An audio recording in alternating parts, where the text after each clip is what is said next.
Hello guys, आज हम लोग बात करने वाले हैं सेक्शन इनकम टैक्स के सेक्शन 45 5A के बारे में। ये रिसेंट अमेंडमेंट आया है फाइनेंस एक्ट 2017 के अंदर।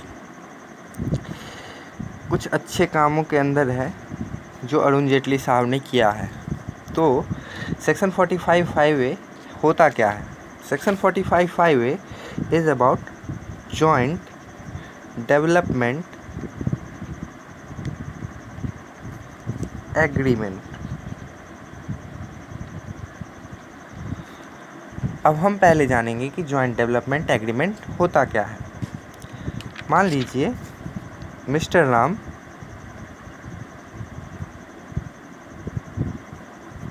एक इंसान है जिनका प्लॉट है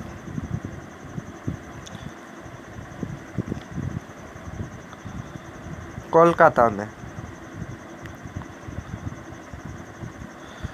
लेकिन इनके साथ प्रॉब्लम ये है इनके पास सफिशिएंट फंड अवेलेबल नहीं है और ये इस प्लॉट पर अपार्टमेंट बनवाना चाहते हैं।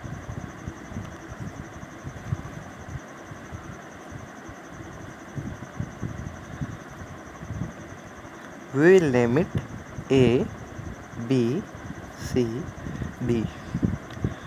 तो मिस्टर राम अब कांटेक्ट करेंगे एक बिल्डर से। मान लीजिए बिल्डर है गौर्स बिल्डर।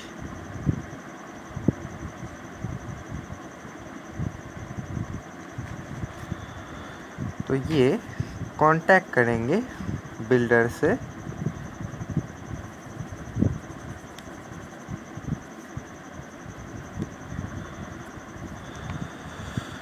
तो बिल्डर इन्हें बोलेगा कि we will complete the flat for you. मतलब ये इनके लिए अपार्टमेंट या फिर फ्लैट जो भी आप बोले ये बनाएगा और इनको साथ में इसके कंप्लीशन के बाद 2 फ्लैट मिल जाएगा C और D, प्लस में कुछ मॉनेटरी कंसिडरेशन मिलेगा।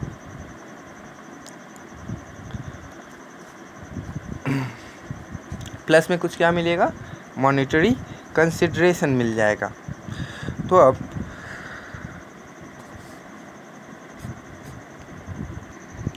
आप सोच रहे होंगे कि ये अमेंडमेंट लाने का ज़रूरत क्या था। तो अमेंडमेंट से पहले जो था, before the amendment, capital gain जो होता था वो चार्जेबल हो जाता था इन the year of agreement and after the amendment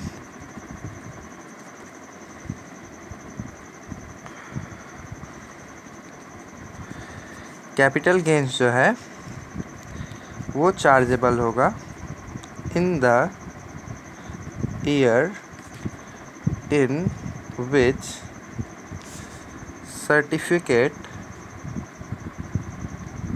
of completion is received for whole of the project or part of the project। तो अमेंडमेंट से पहले प्रॉब्लम ये थी कि एक तो मिस्टर राम के पास अवेलेबल फंड नहीं थे, उसके बाद इनको एग्रीमेंट के ईयर में ही टैक्स देना पड़ रहा था उस अमाउंट पर।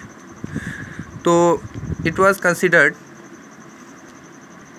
That it's not fair with the SSC। तो फाइनेंस एक्ट 2017 में ये अमेंडमेंट लाया गया कि अब जो कैपिटल गेन चार्जेबल होगा वो कब होगा? In the year in which certificate of completion is received for whole of the project और पार्ट ऑफ द प्रोजेक्ट।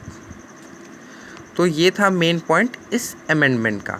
अब हम लोग जानेंगे कुछ और पॉइंट्स इस अमेंडमेंट के बारे में। तो पहला पॉइंट जो होगा वो है कि it is available, means the benefit is available only to individuals और HUF। मतलब जो बेनिफिट अवेलेबल है वो सिर्फ इंडिविजुअल और हिंदू अनडिवाइडेड फैमिली को। It's not available to partnership firm, benefit is not available to partnership firm और company. The second point is the capital asset covered are only land or building और both. तो capital assets जो covered है इस amendment के अंदर वो है सिर्फ लैंड या बिल्डिंग या फिर both, not any other asset other than this. तीसरा पॉइंट जो पहले भी बताया मैंने कि taxability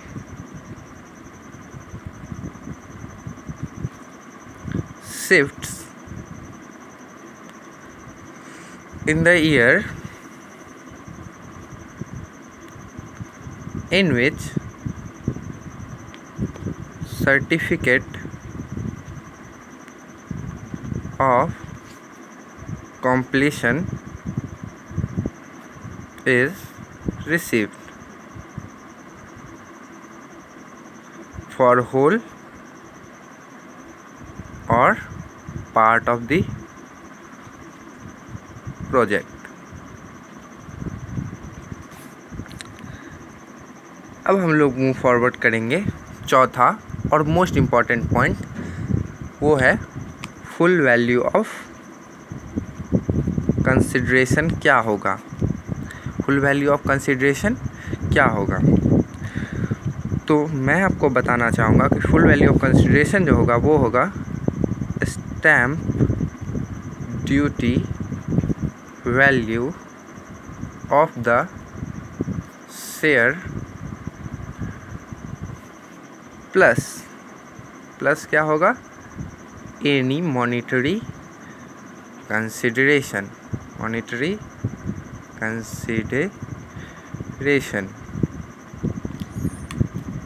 if any.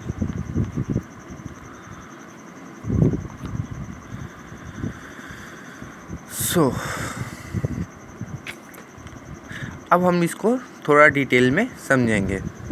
Will move, पहले हम लोग अपने एग्जाम्पल के यहाँ जाएंगे। एग्जाम्पल में हम लोगों ने देखा कि गॉड्स बिल्डर जो था, गॉड्स बिल्डर उसने मिस्टर राम को क्या क्या दिया, 2 फ्लैट दिए प्लस क्या आया, मॉनिटरी कंसिडरेशन।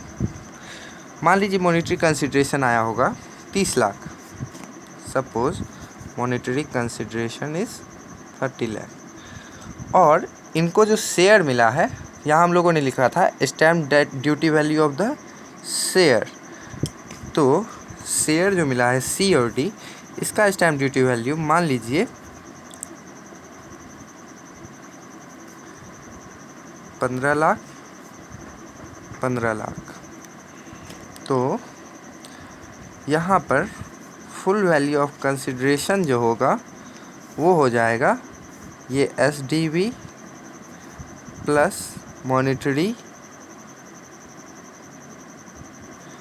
कंसिडरेशन। तो SDV था that is 30 lakh plus 30 lakh 60 lakh.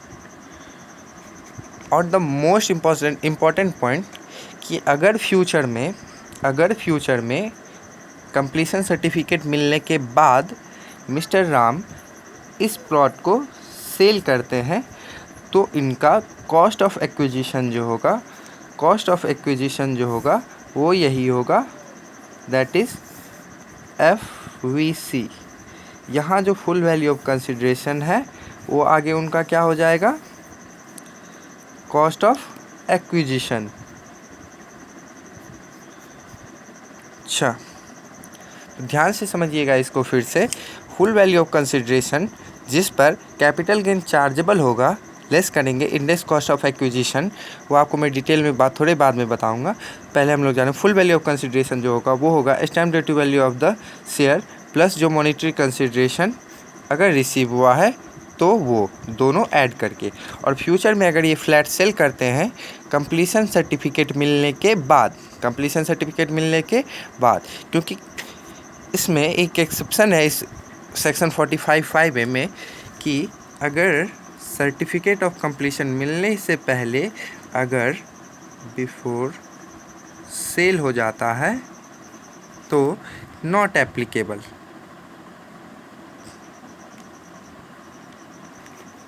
मतलब सेक्शन 45(5)A में ये हम लोग जानते हैं कि 45(5)A ये बतलाता है कि सर्टिफिकेट ऑफ कंप्लीशन मिलने के साल ही कैपिटल गेन टैक्सेबल होगा, लेकिन उसके साथ ये भी है कि अगर सर्टिफिकेट ऑफ कंप्लीशन मिलने के पहले अगर सेल कर देते हैं हम लोग ये C और D को, तब ये सेक्शन एप्लीकेबल नहीं होगा, तब नॉर्मल सेक्शन जो है कैपिटल गेन का वो एप्लीकेबल होगा। तो moving forward to the next point, that is point number 5, हम लोगों ने इसका face full value of consideration तो जान लिया। अब इस प्लॉट का कॉस्ट ऑफ एक्विजिशन क्या होगा,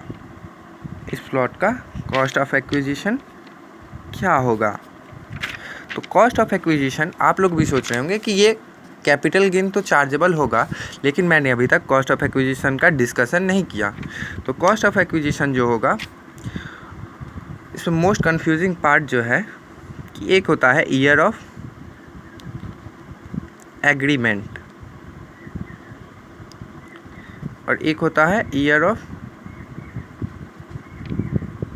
रिसीविंग ऑफ COC।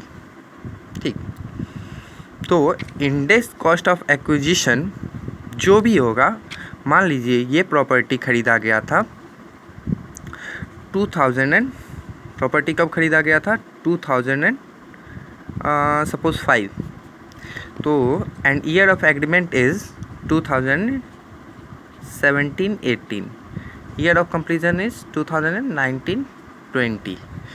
तो सर्टिफिकेट ऑफ कंप्लीशन रिसीव हुआ है 2019-20, ईयर ऑफ एग्रीमेंट है 2017-18।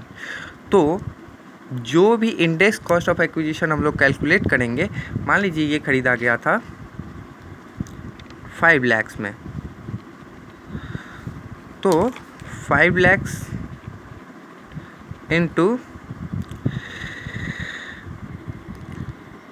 इंटू कॉस्ट इन्फ्लेशन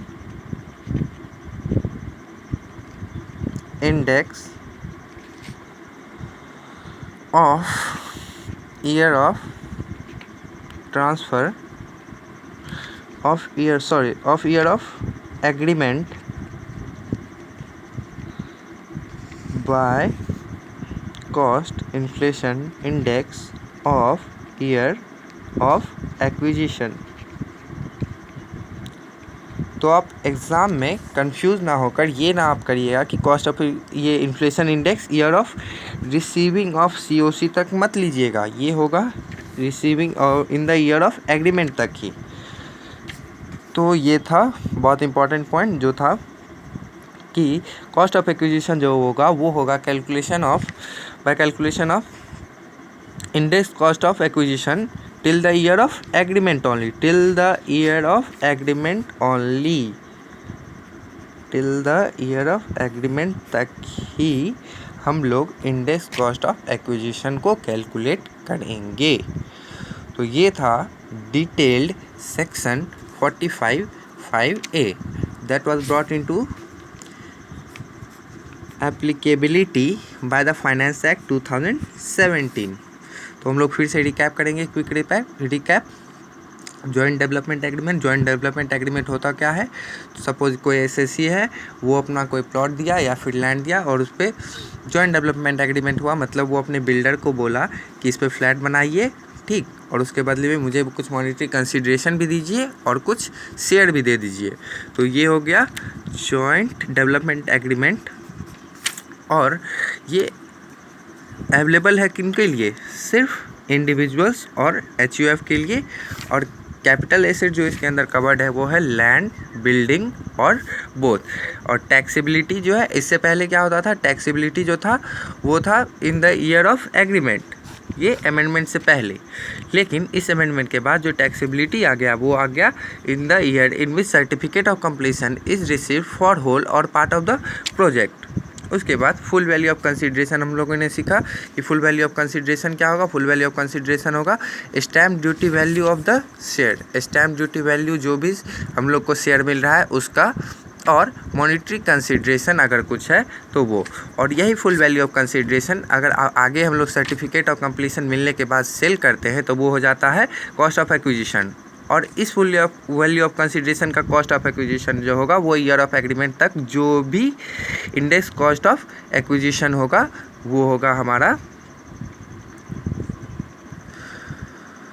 और इसके बाद हम लोगों ने इसका एक और चीज़ सीखा था, वो था सर्टिफिकेट ऑफ कंप्लीशन मिलने के पहले अगर सेल हो जाता है, सर्टिफिकेट ऑफ कंप्लीशन मिलने के पहले अगर सेल हो जाता है तब ये सेक्शन एप्लीकेबल नहीं होगा, तब नॉर्मल कैपिटल गेन का सेक्शन एप्लीकेबल होगा। तो ये था सेक्शन 45(5)A। कैसा लगा आपको, आप कमेंट में बताइएगा। Please like and subscribe my